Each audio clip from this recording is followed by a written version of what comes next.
Zé Carlos. Meu telefone, que é exato, vocês podem se comunicar comigo, é esse. Só não pode pedir dinheiro, tá certo? Aí depois eu dou do professor Márcio, que ele é que financia os meninos. Pois bem, o objetivo desse curso é, de fato, não tem nada de novo, certo? É apenas chamar a atenção de alguns fatos para uma disciplina que nós temos, todo mundo da área de exatas, né? Quem vai para as engenharias, para as físicas, químicas, a própria matemática, nós temos os cálculos, e há uma dificuldade muito grande nesse início. A maior dificuldade, na verdade, não são nem os conceitos, né, intrínsecos do cálculo, são elementos que falta a gente, né, como informação sobre funções, estudo de sinais de funções, escrever, né? Às vezes a gente está com um problema, a gente tem a dificuldade de transformar o problema numa linguagem matemática. Isso, na verdade, é o índice maior, né, de dificuldade que os alunos têm. E daí há uma evasão muito grande do cálculo, né? As pessoas começam a rotular o cálculo como o bicho-papão, né? E de fato tem pessoas que dizem, você só vai passar daqui a 4, 5 semestres, fique tranquilo, e isso não é uma coisa normal e natural. O cálculo é tranquilo, os conceitos estão ali postos, precisa estudar realmente. Agora eu preciso de um pouquinho de base. Então esse curso, na verdade, ele não vai ter uma sequência muito lógica, porque eu pego fatos que vão ser, tá certo, interessantes exatamente para a aplicação do cálculo 1. Para quem chegar no cálculo 1, poder ter uma visão mais tranquila, tá certo, do bicho. O bicho não é tão feio quanto pintam nele, ok? Então, não vou me aprofundar muito, né? Tratar de termos de forma muito profunda, mas tratar com um pouco de seriedade, né? A escrita, a matemática, para que vocês vão se acostumando com isso, tá bom? Então, quero agradecer a presença, parabenizar 2 de janeiro, todo mundo aqui, né? A gente vai falar um pouco de números reais, e aqui eu também não vou, né, trabalhar com construção de números reais, nada. Eu quero relembrar, né, como é que a gente aprende lá embaixo. O primeiro conjunto que nós temos contado chama-se conjunto de números naturais, né?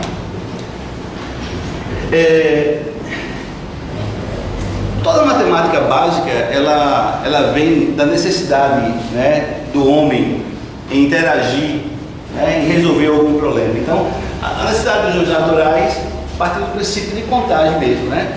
Você, quando começa a olhar um pouco da história da matemática, você vê a necessidade, por exemplo, de o cara fazer identificações. Por exemplo, o cara tem um rebanho de ovelhas que vai pastar e ele quer saber se, ao retornar essas ovelhas, tá certo? Se as ovelhas estão todas ali, ou se ele teve algum ganho, né? De repente, alguma ovelha se engraçou com o rebanho dele, se enquadrou ali e vai embora, ou se ele perdeu alguma ovelha. Então, aí ele começa a fazer uma identificação, né? E começa a questão de contagem, né? A necessidade de contagem, fazer identificação, uma pedra, uma ovelha, 2 pedras.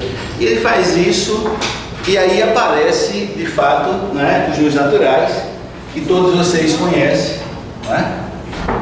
0, 1, 2, 3, 4 e assim por diante. Isso aparentemente resolve um problema que se tinha de se identificar, né? Mas lá para as tantas há uma necessidade em situações, né? Então esse cara aqui é o conjunto dos números naturais.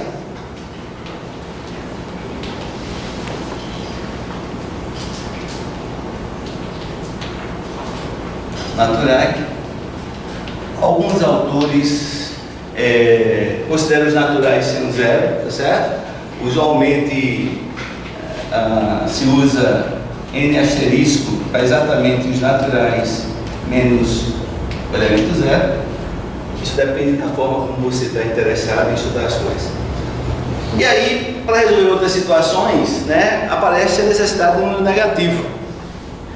Né? Por exemplo, o cara vai ao banco sacar, vamos imaginar que o cara vai sacar e ele tenha R$200 na conta, certo? E ele precise sacar 250, certo? Aí tem um diabo, um cheque especial lá, que dá um dinheirinho, não sei o que, você pode sacar, não é? E na hora que ele saca os 250, se ele só tinha R$200, né, ele fica com uma dívida com o banco, né? Apesar daquele dinheiro estar ali, ele tem uma dívida que é uma dívida de R$50, porque ele sacou 200 dele, né? E aí começa a haver necessidade do aparecimento de resoluções de equações, onde você encontra situação de números negativos, e aí é que aparece o conjunto dos números inteiros, né? O cara está com uma dívida, né, na mercearia, o cara deve R$10, mas só tem 8, ele vai lá e paga, né, os outros reais, e ele ainda fica devendo R$2, né? E aí começa a haver essa identificação, esse número 2, como se fosse um número negativo, ou quando você vai resolver a equação do tipo x mais 5 igual a 3, não é? Tá certo? Começa a aparecer a necessidade de você, tá certo? Aparecer um número que, quando você some com 5, dê 3, né? E aí vem a necessidade, que número é esse, né? A gente hoje já conhece que esse número é o menos 2, né? Esse processo. Então, apareceu os números inteiros com uma necessidade também, que a gente chama de Z, né? É um conjunto ilimitado. Esse aqui é um conjunto limitado inferiormente, ou seja, tem um primeiro elemento, mas ele é limitado. E aqui não, aqui nós temos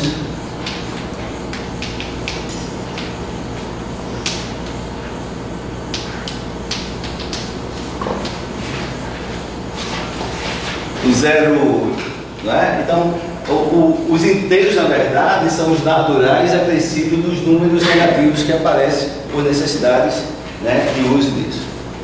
E aí você vê, usando a notação de conjuntos, que a primeira coisa que nós temos é que n, todo número natural, também é um número inteiro. Certo? Muito bem. Mas surge também outras necessidades, né? O cara tem ali uma laranja e quer dividir com 2 filhos. Ele não pode deixar um filho sem chupar a laranja. E como é que faz para dividir uma laranja com 2 filhos? Né? O que é que significa isso? Que número é esse? E aí aparece a necessidade dos números fracionários, né? Que a gente chama de racionais. Então, o conjunto dos racionais, que, tá certo? São todos os elementos x da forma P sobre Q, P e Q pertencente a Z, tá certo? E Q, obviamente, diferente de Z. Então, a necessidade dos racionais sai da necessidade de você, né, tá lendo coisas que não é, tá certo, uma visualizar. Então, você vê que vai aparecendo exatamente de forma a necessidade. Novamente aqui, você observa que Z está contido em Q. Basta que você pegue o denominador igual a 1, tá certo? O Q igual a 1, em cima os inteiros, você tem essa inclusão. Muito bem. E aí, o que é que acontece? Será que a gente já incorporou todos os números? Aí a gente vem para o seguinte fato. Vamos pensar em um triângulo bonitinho que todo mundo conhece, certo? Retângulo. E que eu conheço os catetos desse cara. Ora, a gente sabe pelo teorema de Pitágoras, se chama a hipotenusa de x, que x ao quadrado igual a 1 ao quadrado mais 1 ao quadrado, portanto 2, né? Certo? Então, Pitágoras diz que a hipotenusa ao quadrado é a soma dos quadrados de catetos, né? E aí aparece, né, quem é esse x, na verdade. Esse x é um cara chamado notação raiz de 2, vocês conhecem. E a grande pergunta é o seguinte: será que esse número já é um desses caras? Né? Bom, ele não é natural, obviamente, né? Não é inteiro, mas a pergunta é: será que ele é racional? Será que eu posso escrever ele da forma P sobre Q? Tá certo? Existem várias maneiras de você fazer isso. Eu vou tentar mostrar isso de uma maneira simples, que vocês possam entender. Mas o que eu estou querendo chegar é o seguinte: se a gente pensar numa reta, né, e estabelecer um ponto onde eu vou chamar, representar o zero, o que a gente fez, né, no primeiro momento foi, escolhendo uma unidade aí, marcar os naturais, né? Depois nós acrescentamos os inteiros,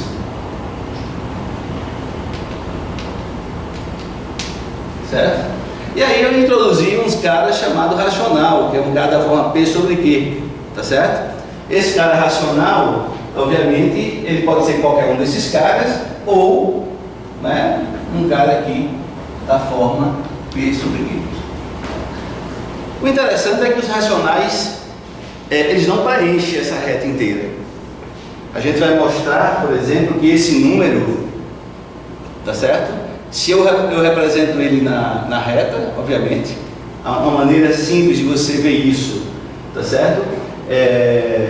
Se você chegar aqui, por exemplo, e desenhar um triângulo, o triângulo em questão ali, tá certo? Desenhar um triângulozinho retângulo aqui, ó.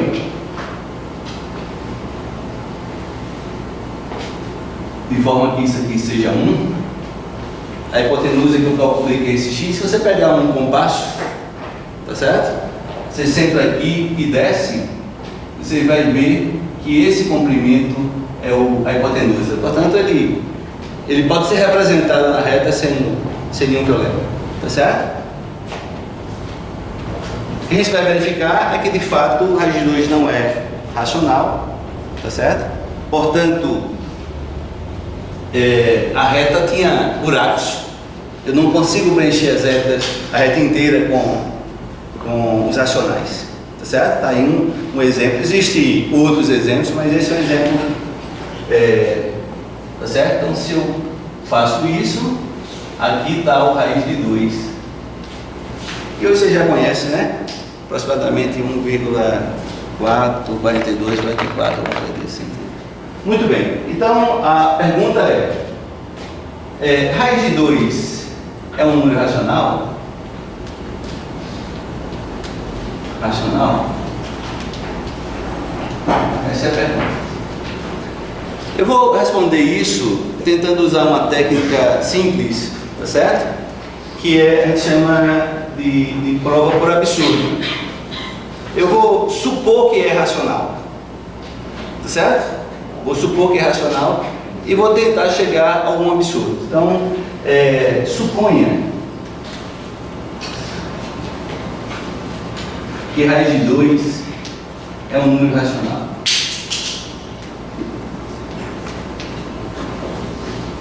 Mas o que é que significa isso? Ele ser um número racional. Estou supondo isso. O que é que significa ele ser um número racional? O que é que significa raiz de 2 ser um número racional? Ele se escreve da forma P sobre Q, onde P é um inteiro e Q é um inteiro diferente de zero, tá certo? É isso que significa. Então, raiz de 2 é da forma P sobre Q, né? P e Q pertencente a Z e Q, obviamente, diferente de zero. Ok? Mas se isso é verdade, elevando ao quadrado, a gente tem que 2 é igual a P ao quadrado sobre Q ao quadrado. Isso me diz que P ao quadrado é igual a 2 vezes Q ao quadrado. Certo? Bom, sem perda de generalidades, eu posso supor que esse P e Q não são divisíveis. Porque se essa fração não for irredutível, eu simplifico ela, tá certo? Então, para a minha prova ficar bonitinha, eu vou supor que esses caras, quando eu escrevo essa fração aqui, ela já é irredutível. Tá bom? Por exemplo, 3/6 para mim não serve. 3/6 seria, na verdade, 1/2, né, na forma irredutível. Então, eu estou considerando na forma irredutível, tá certo? Muito bem. Ora, o que significa isso? Um número é 2 vezes outro. Isso me diz que esse cara é um número o quê? Par. Tá certo? Então, isso implica que P ao quadrado é um número par.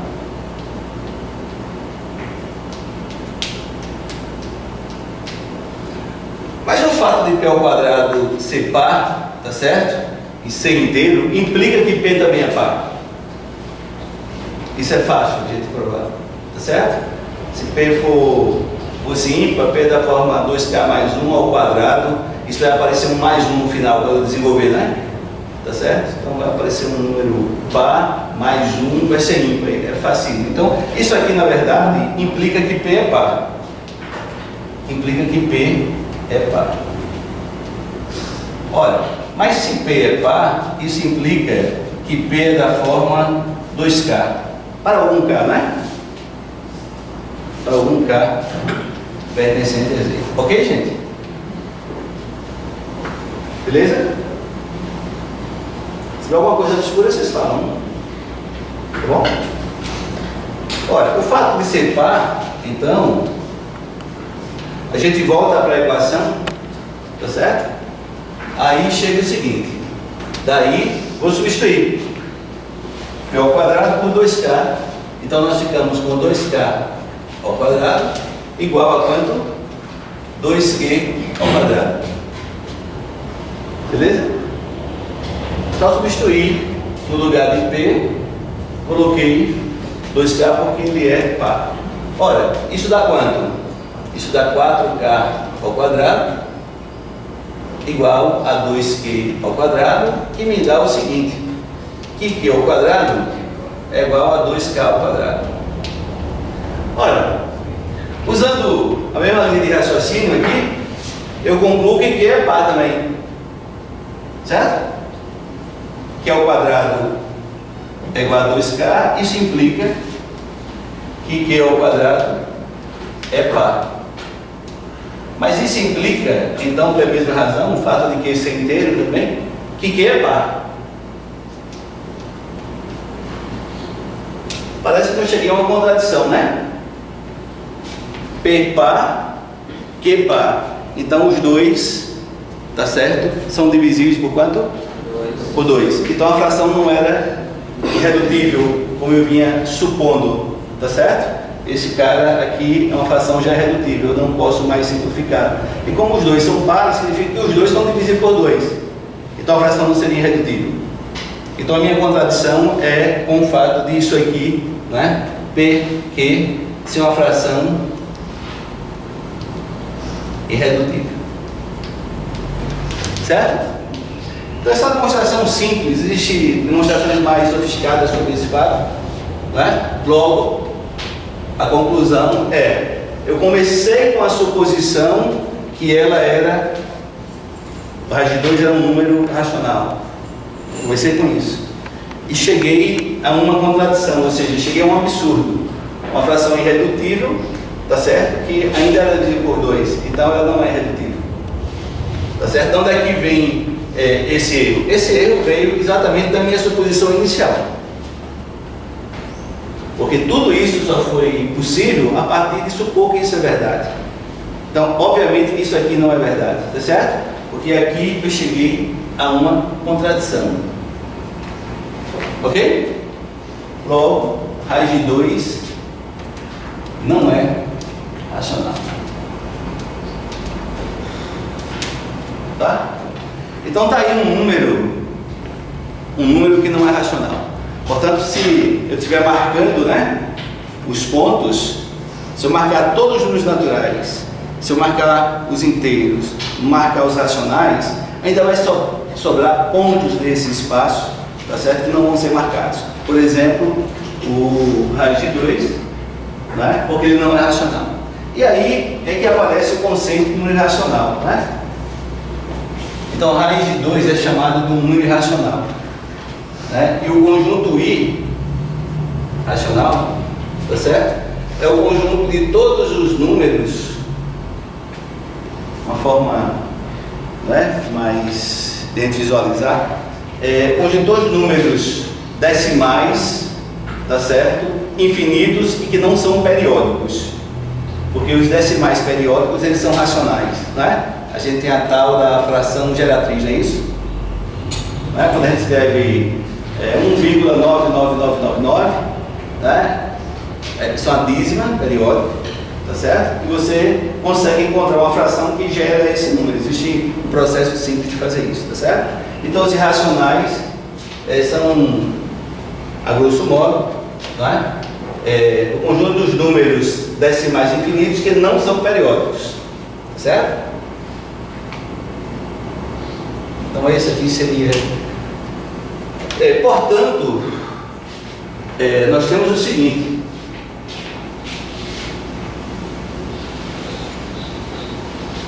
nós temos que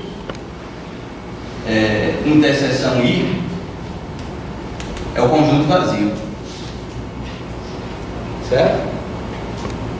Pelo que a gente está propondo. E aí o que a gente chama de R, que é o conjunto dos reais, é exatamente Q união I. Aqui por trás tem uma matemática mais arrumada para provar, por exemplo, a construção dos reais, mas eu não estou interessado nisso, tá certo? Eu quero só relembrar como é que apareceu o conjunto dos naturais para vocês, certo? O conjunto R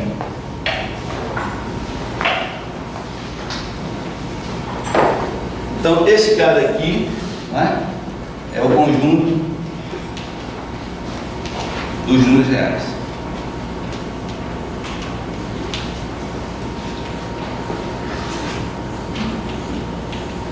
Bom, números racionais tem também muitos, né? Talvez vocês conheçam alguns bem conhecidos, número π, né? Número π, hoje quantas casas número π aí vocês conhecem?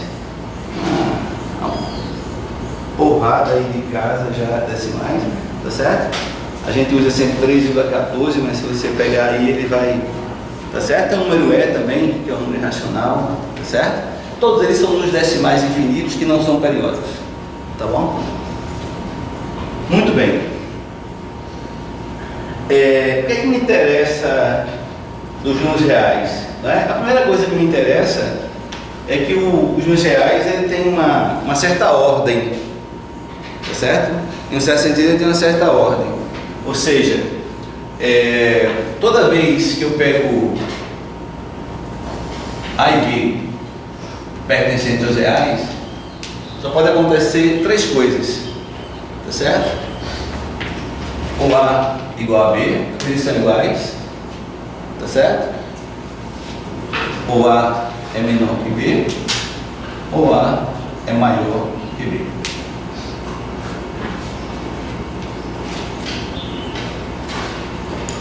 Isso é uma propriedade interessante, tá certo? Você pode comparar dois números. Quando eu te dou os dois números, você sabe que uma dessas três condições elas são atendidas. A outra propriedade interessante, né? Se você tiver o produto de dois números reais dando zero, tá certo? Isso só é possível se A igual a zero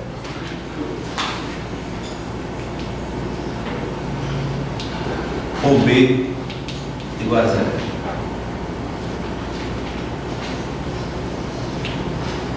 Na linguagem de álgebra diz, não é, que os reais não têm divisores de zero. Essa propriedade é muito usada, por exemplo, para resolver equações, né? É por isso que a gente, quando está com uma equação lá, a gente sempre procura escrever igual a zero, sempre procura escrever com um produto, né, para que a gente possa usar essa propriedade. Tem outras propriedades, tá certo? Que à medida que a gente for precisando, eu vou chamando a atenção. Essas duas inicialmente eu vou fazer uso hoje, então eu estou chamando a atenção aí. Bom,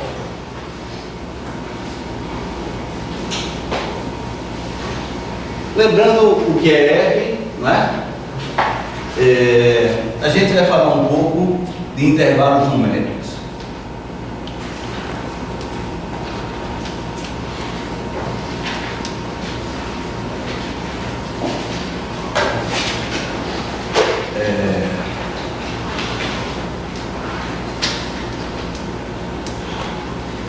Intervalos numéricos.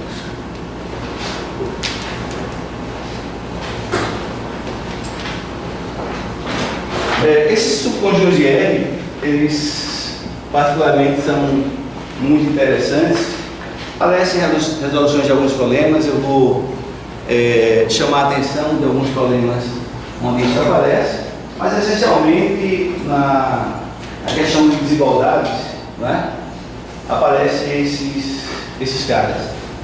Então, tipo, a gente está dado dois números reais A e B, né? A gente quer saber quem são os caras, quem são os X, né? Tal que o X é maior ou igual que A, menor ou igual que B. São conjunto, essa propriedade exigida, vou chamar isso aqui de um conjunto A, né? Então, são todos os números expressões reais, tal que o X é maior ou igual que A, menor ou igual que B. Por exemplo, isso é possível porque toda vez que eu te dou, né, dois números, eu posso sempre comparar tanto o X com A como com B. Tá certo? Por conta dessa ordem. Então, aqui o que está simbolizando é que esse número, que eu não sei quem é, mas ele tem uma propriedade interessante, né? Ele sempre é maior, ou na pior das hipóteses igual a A, mas ao mesmo tempo é menor ou igual a B. Tá certo? Se você representar isso numa reta, né, dado A e dado B, certo? O conjunto, todos os valores de X satisfazem essa condição, são os valores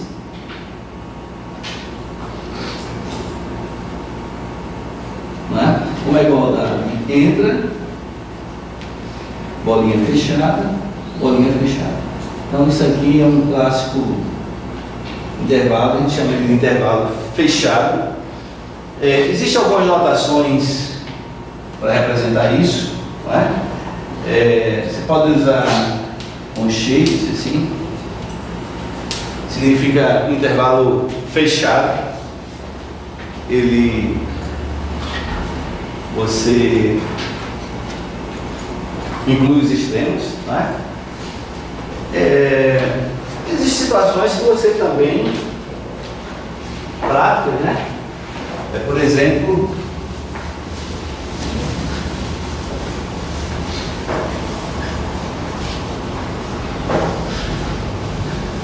suponha que, para a gente ver como aparece coisas desse tipo, tá? Eu esteja com o seguinte problema: eu quero encontrar todos os X pertencentes aos reais, tá certo? Quero encontrar esse cara, com a propriedade de que X ao quadrado é maior ou igual que 1, por exemplo. Então veja, eu tenho 1, que é um número real, né? E eu quero todos os caras reais, tá certo? Tá só maior, seja maior que 1. Então dá pra gente tentar, né, a princípio, sem pensar em resolver na equação, só com essa noção, verificar o que é isso, né? Bom, a primeira coisa é que o 1, x igual a 1, não é? ele não atende a essa desigualdade, porque 1 ao quadrado é 1. Se eu tivesse colocado a igualdade em si. E o outro cara, o menos 1, também não atende a essa igualdade. Todos esses números que estão entre menos 1 e 1, né, não atendem a essa desigualdade, porque são menores. Certo? E aí você vê claramente que se o x for maior que 1, ele é ao quadrado maior que 1, né? Certo? Então você vê que isso aqui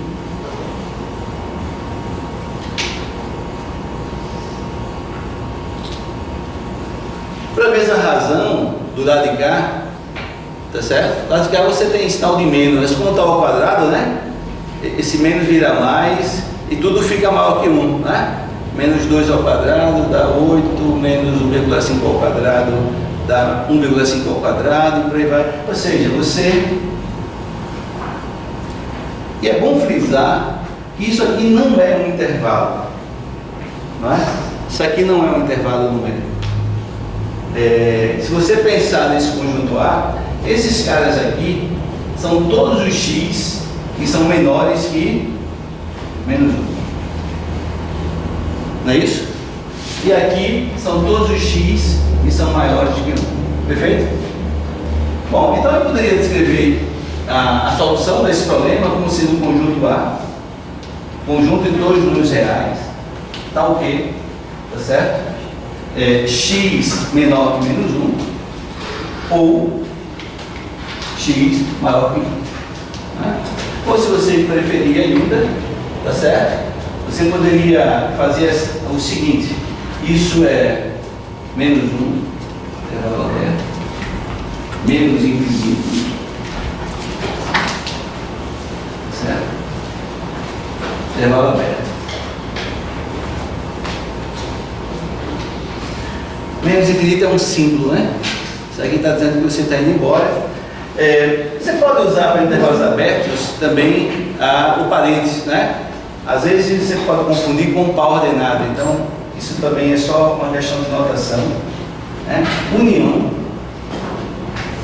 com 1 mais infinito. Então você vê na verdade que esse conjunto não é um intervalo, mas ele, né, é a junção dessa condição, que é essa, com essa, portanto é a união dos dois conjuntos, partindo do princípio que a gente sabe que é a união de conjuntos. Tá bom? Então, A não é um intervalo numérico, mas é a união de dois intervalos. Ok? Bom, e por aí vai, né? A gente pode trabalhar com as operações.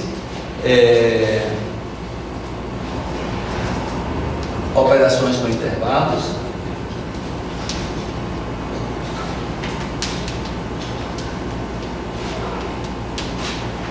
O que me interessa é somente duas, a união, tá certo? E a intersecção. E é o que a gente conhece como operação entre conjuntos, né? A união é o conjunto de todos os elementos que pertencem a um e ao outro. A interseção são os elementos que pertencem simultaneamente a um e ao outro, tá certo? Isso aqui é fundamental, por exemplo. Às vezes a gente diz, mas isso é uma bobagem e tal. Mas, por exemplo, o cara está estudando o sinal de uma derivada lá, tá certo? E ele está estudando o sinal de uma derivada que é dada por um sistema de equações, ou uma derivada que é dada por duas expressões, né? E aí, naturalmente, ele vai ter que estudar, tá certo? A interseção de intervalos, tá? Para saber onde a derivada é positiva, onde é negativa. Então, assim, essas operações elas são necessárias, apesar de ser óbvias, né? Então, as definições aqui são as mesmas, né? Por exemplo, vamos pegar o conjunto A igual a x pertencente aos reais, então o que x maior ou igual que menos 3, menor ou igual que 8, e B, não é? Esse conjunto aqui, x pertencente aos reais, dá o que? X é menor que menos 1, ou x maior que 1. Tá certo? Então a pergunta é, se a gente calcular a interseção B e a união B, como é que a gente faz isso? Bom, acho que todos vocês recordam, né? A gente representa os intervalos, né? De forma geométrica. Então, por exemplo, aqui nós temos o conjunto A, né? E aqui nós representamos o conjunto B.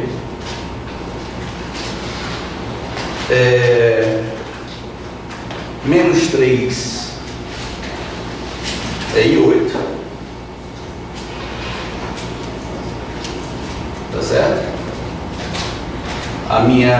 Esse meu conjunto A, ele está compreendido aqui, ó. E o conjunto B, como nós vimos, menos 1 para cá, aberto, né? E 1 até mais infinito. Então, uma vez representados os conjuntos, a união e interseção é muito tranquilo.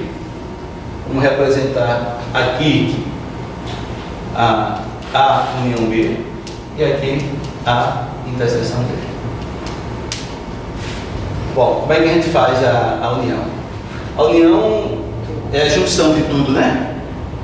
Então você vê claramente que quando você baixa, né, os extremos de cada intervalo, a união basicamente vai ser a reta inteira, porque esse está limitado entre menos 3 e 8, esse vai de menos 1 até infinito. Então, daqui para frente, todo mundo pertence. Opa, vamos devagar, né? Daqui para frente, ou o cara pertence aos dois, por exemplo, entre menos 1 e menos 3, os números pertencem aos dois, nos reais.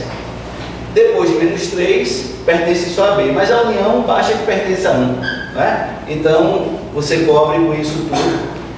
Daqui para lá, pertence aos dois, essa região, e essa região pertence a isso. Então, isso tudo, e aqui no meio, pertence a esse conjunto de cima. Portanto, a união aqui, na verdade, seria a reta inteira, usando o conceito, né? E a interseção, pelo que a gente já fez, é a região que é comum. Por exemplo, o menos 3 pertence ao primeiro conjunto e também pertence ao segundo conjunto, porque menos 3 é menor que menos 1. Né? Então aqui a interseção seria fechada. Veja que o menos 1 não pode fazer parte da interseção, porque ele pertence ao primeiro, mas não pertence ao segundo. Portanto, aqui, menos 1, menos 3, essa região pertence à interseção. Né? Pertence aos dois. E aqui, pela mesma razão, nós temos 1, só pertence ao primeiro, não pertence ao segundo. E aqui o 8 pertence aos dois. Né? Então está aqui a interseção. Então essas operações, elas são simples. Eu sei que todos vocês sabem, tá certo? Mas estamos relembrando para que a gente possa, daqui a pouco, a gente trabalhar com essas operações e a gente sabe o que está fazendo, né? Então, a união B, na verdade, a gente viu que é a reta inteira, os reais, e a interseção não é o intervalo, né? Não é, mas é a união de dois intervalos numéricos, né? Então seria menos 3, menos 1, união. Fechado. Menos 3 fechado, né? Isso já foi feito de propósito para ver se tinha alguém prestando atenção, né? Graças a Deus. E aqui 1, 8. Então, essas operações elementares, gente, elas são essenciais, tá certo? Dentro do processo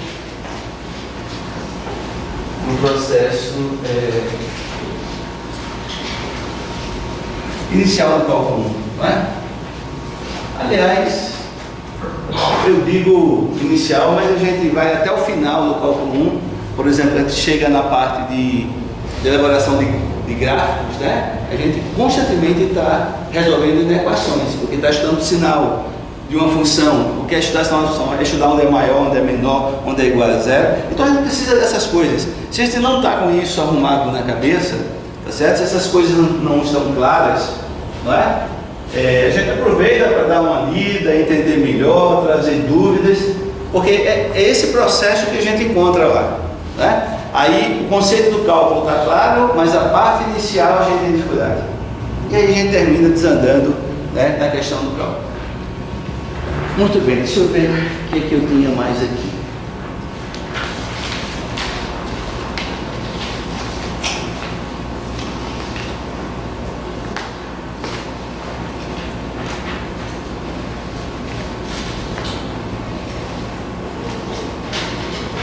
É uma curiosidade só, né?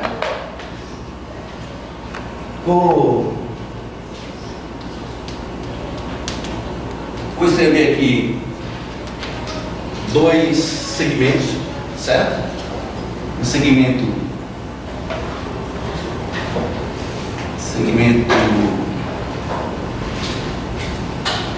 começa e termina aqui, e um outro segmento que começa e termina aqui,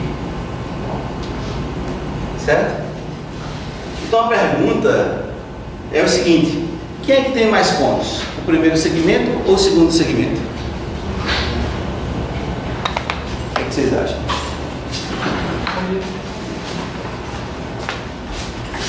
Quem é que tem mais pontos? Segmento de cima ou segmento de baixo? Segmento de baixo. Quem concorda e quem discorda? Ambos têm quantidade infinita. Então, se a gente for mais ou menos por aí, os caras têm a mesma quantidade, né? Quem concorda e quem discorda? Discorda. Beleza? O que mais? O que vocês acham? Acho que o segmento é finito. Vamos lá, tá certo? Vamos ver quem está com a razão. Vou fazer o seguinte: eu vou traçar uma reta que passa por esses dois extremos, tá certo? A gente sabe que, dado dois pontos, existe uma única reta que passa por esses dois pontos, não é verdade? Então vamos lá, traçar a reta que passa aqui. Beleza? Vamos traçar uma reta que passa pelos outros dois extremos também. Mesma razão. Você tem dois pontos, tá? Então você tem uma reta que passa por aqui. Naturalmente essas retas vão se encontrar, certo? Um ponto P. Ponto P. Agora eu vou fazer o seguinte: eu vou considerar retas que passam por P, certo?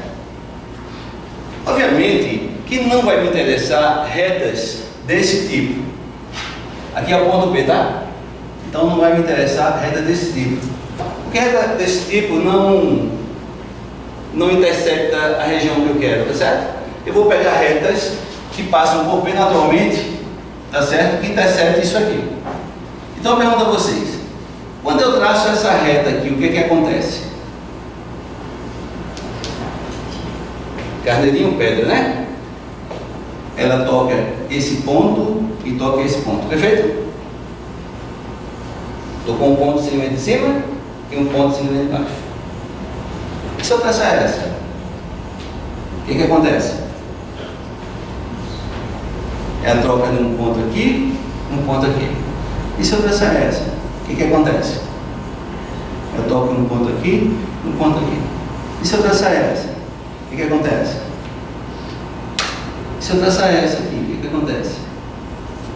Bom, vocês já estão percebendo o que está acontecendo, né? Com cada reta que eu traçar, né? Pensa no ponto P, uma reta presa só do ponto P, você girando ela, percorrendo toda aquela região. O que acontece? A cada ponto do primeiro segmento você encontra um único ponto no segmento de baixo, perfeito? Qual seria a conclusão correta, então?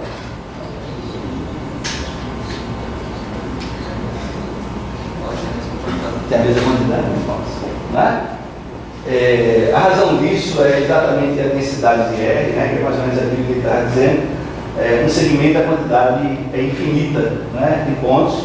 Então por isso que você consegue essa, né, a cada ponto sai um ponto, cada ponto um ponto. Né? Onde você passar aqui, né, tá certo?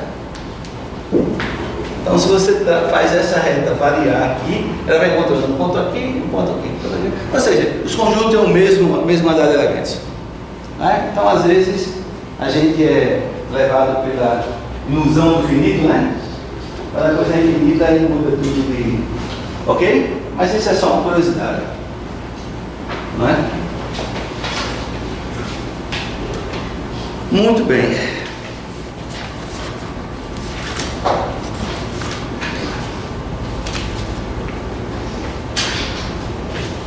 Vou falar um pouquinho de uma coisa que vocês conhecem mais que eu,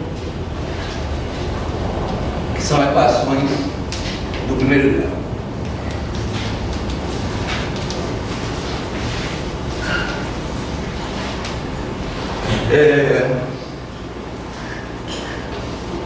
Vou colocar o seguinte problema.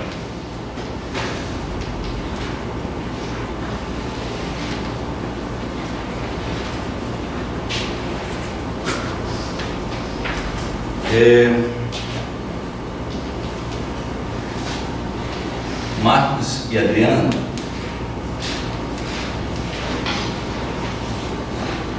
fazem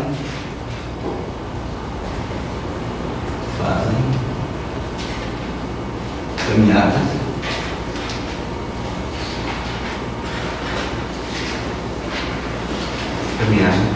pelo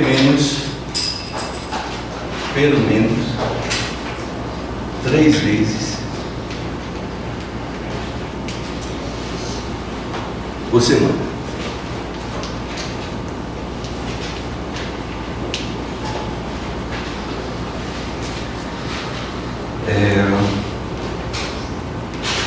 Caminhando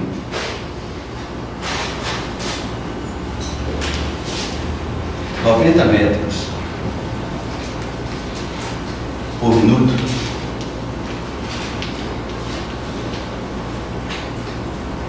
Marcos chega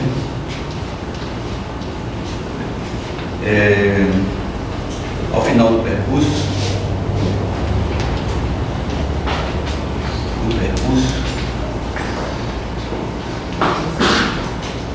7 minutos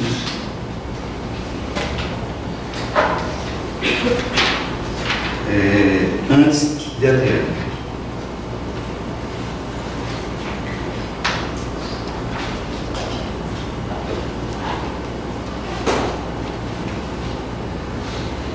Quem caminha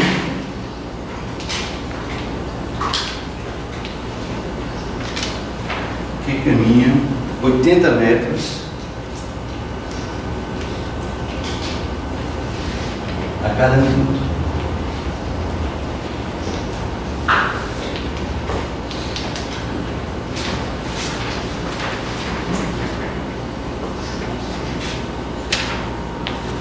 E aí a pergunta é a seguinte: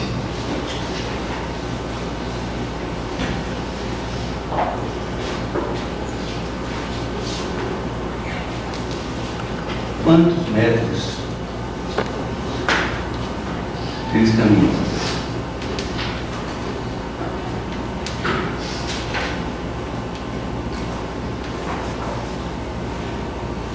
Bom, está um problema bem prático, né? 2 pessoas que caminham 3 vezes por semana.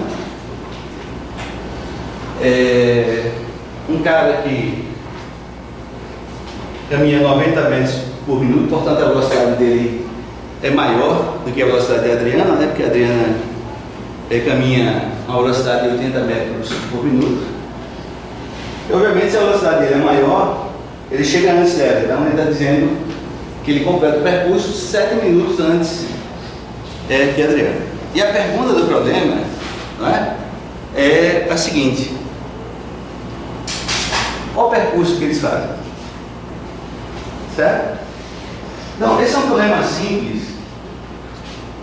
mas que a gente tem uma certa dificuldade, às vezes, de pensar um pouco, né? De ter calma, na verdade, para poder expressar isso.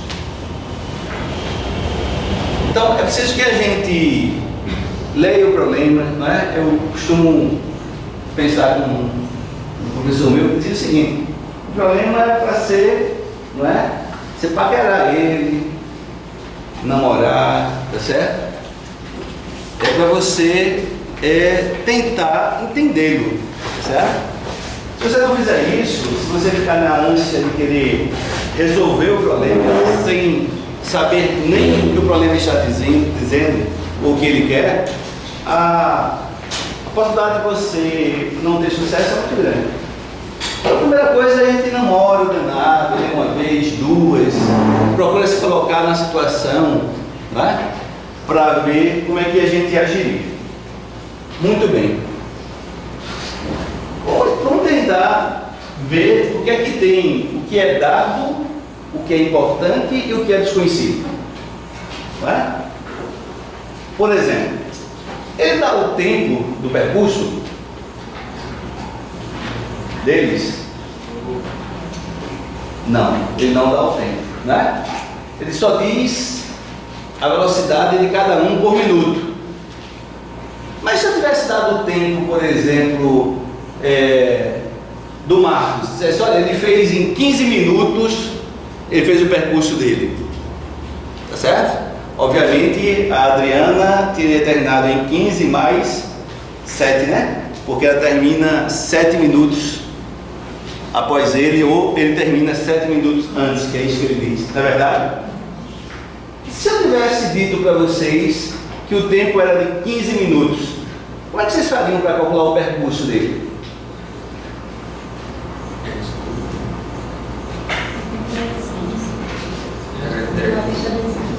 90 vezes 15, né? Porque se ele faz 90 metros em 1 minuto, em 15 minutos, né? 90, bom, velocidade constante, né? O espaço é a velocidade vezes tempo, é assim? A gente aprende lá na física, né? Certo? Velocidade constante e o espaço é VT, né? Tá certo? Muito bem. Então, aqui está muito claro o seguinte: ele não deu o tempo. Se ele desse o tempo, a gente fazia as contas, bastando multiplicar, tá certo? Então, o tempo é uma coisa que eu não conheço. Certo? Mas ele deu a velocidade. Certo? Então, vamos lá. Então, nós, por enquanto, nós temos duas variáveis. Quem é a variável? O percurso. Então, vamos chamar de x o percurso. Certo? Esse percurso vai ser o mesmo, né? Percorrido tanto por Adriana como por Marcos, né?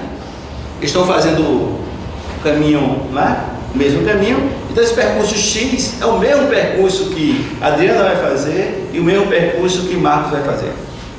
O que é que vai mudar entre eles? O tempo, né? Tá certo? Que é uma incógnita também. Ora, então vamos chamar de T.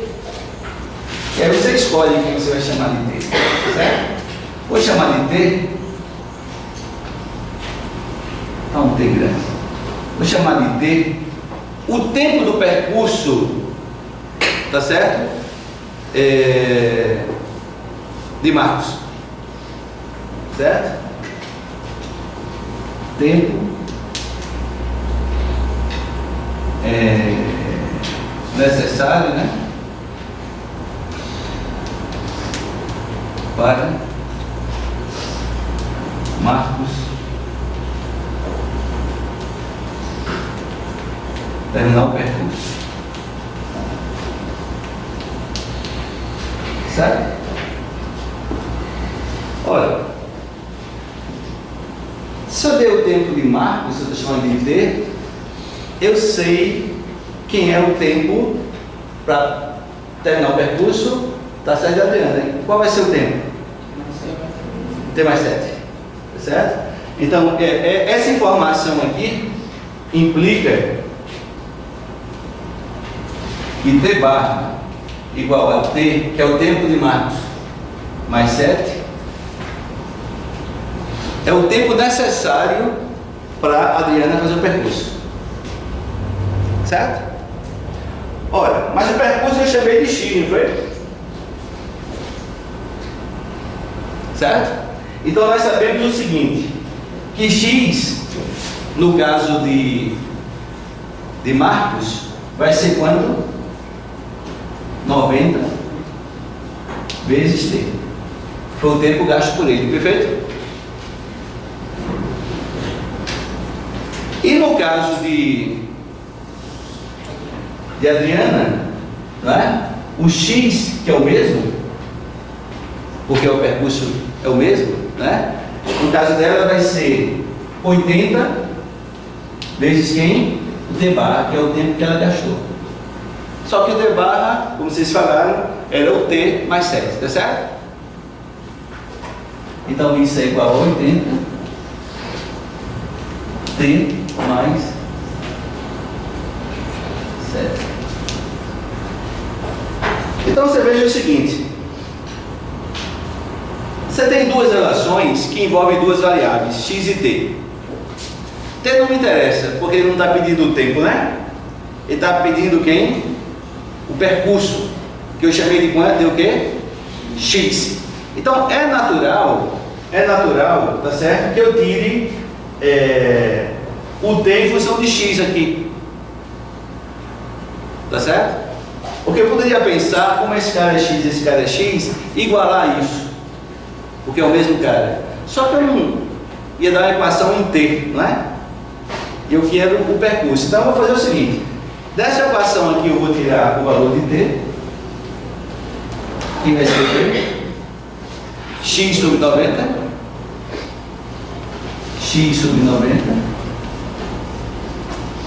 e dessa equação aqui, tá certo? Eu vou tirar o valor de t também. Então acompanha comigo.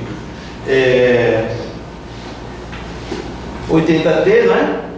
Eu vou passar o mais 7 para o outro lado. Então o t, na verdade, vai ser quem? X menos 7. Passei, aliás, x menos 80 vezes 7. Não é assim? Multiplicando 80t e 80 vezes 7. Aí passa 80 vezes 7 para lá, para ali lá. Então nós ficamos com 80t, vai ser igual a x menos 80 vezes 7. Tá certo? Dividido por quanto?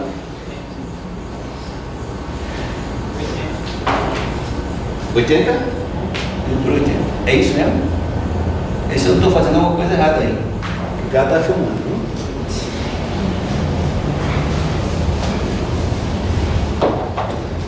Bom, agora eu estou tratando da mesma coisa, né? T para mim é o tempo de Marcos, T é o tempo de Marcos. Então essas duas coisas têm que ser o quê? Iguais. Então nós ficamos com x sobre 90 igual a x menos 7 vezes 80, vou deixar assim, dividido por 80.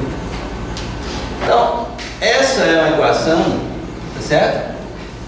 Que apareceu depois que a gente identificou, né, as informações e identificou que na verdade ele queria isso aqui. Observe que às vezes num problema ele dá informações que não têm a menor importância. Essa aqui faz caminhada pelo menos 3 vezes por semana. É uma informação que é só para encher de linguiça, né? Como dizia a velha minha avó, tá certo? É uma informação que quantas vezes eles caminham não influencia em nenhum momento no percurso que eles fazem, né? Isso faz parte de florear o problema, tá certo? Então, quando você lê um problema, você tem que identificar, né, exatamente essas coisas. Essa informação, para mim, ela não tem a menor importância, porque não influencia, né? E a partir daí eu descobri o que foi dado e o que eu tenho de variável.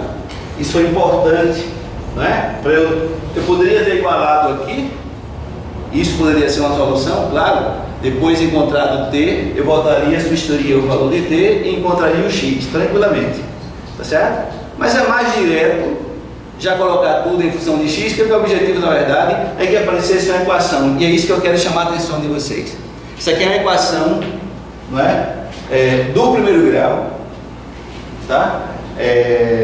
Você observa que as variáveis que aparecem aqui são variáveis onde, né, o espelho de x é 1. Ela não está naquela forma reduzida que vocês conhecem, né? A forma reduzida é ax mais b, né? Tá certo? Ax mais b igual a 0. Mas você pode mexer nisso e deixar naquela forma reduzida. Aliás, é isso que a gente vai fazer, tá certo? Para resolver. Então, a equação que representa o problema é esse, tá certo? Para a gente não achar que resolver a equação do primeiro grau é simplesmente fazer uma conta, pegar a equação, ela pode aparecer tranquilamente em situações práticas de vocês, né? A corrida de taques, tá certo? Que mais? Questão de juros simples. Bom, uma série de informações essa coisa pode aparecer com vocês, né?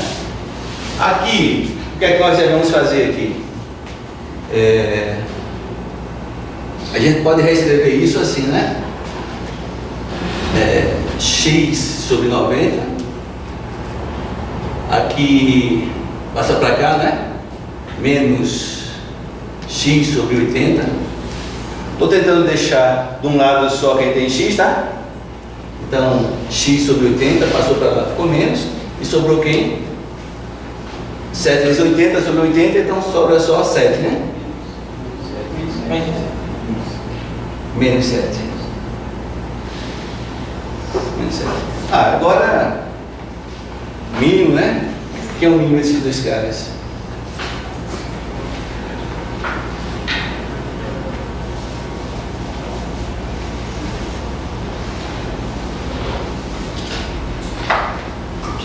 Como é que a gente acha o mínimo? Entendeu? Uma maneira, uma só. Tem várias formas de fazer isso. Hein? Multiplica o denominador e depois multiplica o numerador. Como é que a gente pode fazer isso? 90 denominador, 90 vezes Ou seja, ele está me sugerindo multiplicar por 90 vezes 80, toda a igualdade, né? Entendeu? Então, quando você multiplica por 90 vezes 80, 90 cai, fica só 80 aqui, tá certo? Aqui cai 80, fica 90, e aqui fica 90 vezes 80. Tá bom? Isso resolve. Então, nós ficamos com x sobre 90 vezes, esse é o fator que eu estou multiplicando, menos x sobre 80, 90 80, igual a menos 7 vezes 90 vezes 80. Ou seja, multiplicou todo mundo por 90 vezes 80, isso aqui cai, isso aqui cai, né? Nós ficamos com 80x menos 90x igual. Bom, aqui dá quanto? Não vamos multiplicar agora não, tá certo? Menos 7 vezes 90 vezes 80. Aqui dá menos 10, né? Menos 10x menos 7 vezes 90 vezes 80. Esse menos vai embora com esse, né? Esse 10 com esse 0, o menos com menos. Então nós ficamos com x igual a quanto? 7 vezes 9, 63, né? 63 vezes 80. Portanto, x igual a 24, 8 vezes 6, 48, 5.040? 5.040.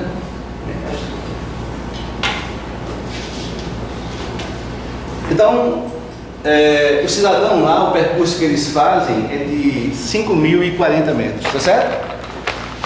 Não esquecer, não é? Quantos metros ele caminha, né? Tá certo? Então, às vezes a gente resolve a equação, nem bota a unidade, tá certo? E para o problema, e você tem que responder o que foi, tá certo? Então, eles percorreram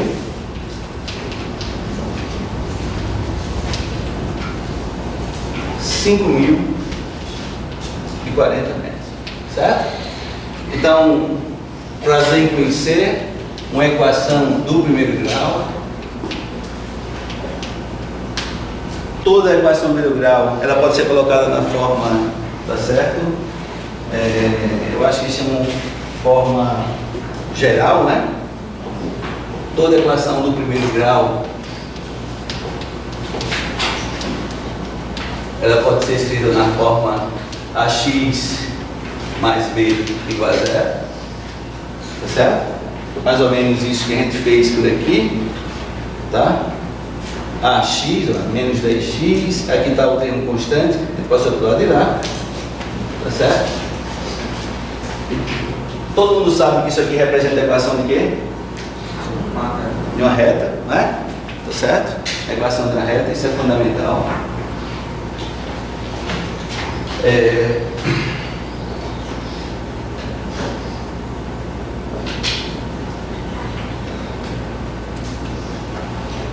Quando você tem a equação da reta, você faz, coloca ela no sistema de coordenadas. Se a gente está pensando isso no eixo x e eixo y, esse número que aparece aqui é um número importante. Ele é chamado de coeficiente angular da reta, né? Ele, por exemplo, é que determina se a reta, tá certo? A inclinação dela. A gente vai falar disso com um pouco mais de propriedade mais na frente, mas rapidamente esse A ele tem um papel importante, certo? Por quê? Porque esse A, se você medir o ângulo, tá certo? A partir do eixo x, com a reta, chama esse ângulo de θ, esse A que aparece aí é o que a gente chama de tangente de θ, é o valor da tangente, certo? Onde o A é o cara que multiplica o x. Ele tem um papel importante porque é o seguinte: se você lembrar de tangente, não é? Tangente assume valores positivos entre 0 e π sobre 2, porque tangente é seno sobre cosseno, né? O seno no primeiro quadrante, no segundo quadrante, no primeiro seno e cosseno no primeiro quadrante são positivos, não é isso? Certo? Então, é o que a gente chama de inclinação positiva, é quando esse ângulo aqui é o ângulo que está entre 0 e 90. Então, uma reta, uma equação meio grau que representa uma reta, ela só tem duas possibilidades. Ou ela tem o que a gente chama de inclinação positiva, ou seja, o ângulo que ela faz com o eixo x é um ângulo menor do que 90 graus. Ou então, ela tem uma inclinação negativa, que é quando o ângulo, tá certo, é maior do que 90 graus. Quando o ângulo está no segundo quadrante, você tem seno positivo, né? E cosseno negativo. Então a tangente é negativa. Perfeito? Mas isso a gente vai se aprofundar um pouco quando a gente falar em função do primeiro grau. O meu objetivo é dizer a vocês o seguinte: a equação do primeiro grau, apesar de ser uma bobagem, é importantíssimo. O mais importante é você passar, não é? Você passar da leitura de um problema para uma expressão, né, um modelo matemático que você sabe manipular. Então aqui eu não estou preocupado se vocês sabem resolver ou não a equação do grau, mas lembrar a vocês a importância disso, né? Usualmente lá a gente se depara com situações dessa natureza, né? Quando o cara dá uma informação e o importante é você descrever o modelo matemático que aparece. Que nesse caso apareceu um modelo conhecido, simples de resolver, que é uma coisa uma equação do primeiro grau. Na resolver a equação do primeiro grau, eu não vou entrar nesse detalhe, porque eu acho que isso é um mérito todo de vocês, eu não vou ir a esse nível, tá certo? Mas eu vou chamar a atenção de um fato também importante, que é o seguinte: